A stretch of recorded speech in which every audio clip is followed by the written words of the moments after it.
Да, говори, къде отидем сега? Влезем в някаква пещера, тъмно е и гадно. И сега ще влезем вътре в някаква тиня.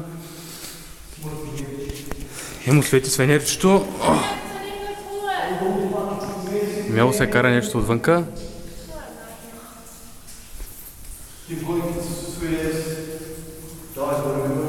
Капи ли много? Да не се мокрим апарата. Баш се капи. Чайте, ще държа. О! Когато капи. Виждам ли съм? Вижда с скалата. Виждам те тебе, гърба ти. Това апарата да не свети от чада. Не свети.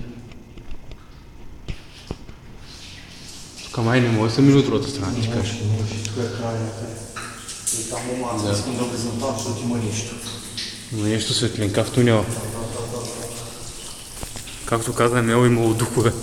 Има нещо също там, че ти видя ли да блести? Светлина от другата страна, е.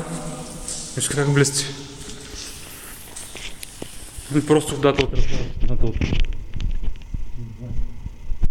Вкараха не са. Тебе ли бе? Тебе да те хванеш обето ли бе? No way. Говори. Дядя, хайде, топа. Не ще ме изцапаш бе. Аз извинете снимам черните джуланчета. Чакай, че аз паднах в сянка. Черно.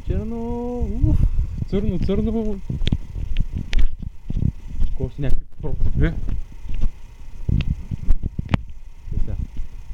Ето ние бяхме ето там. Тук.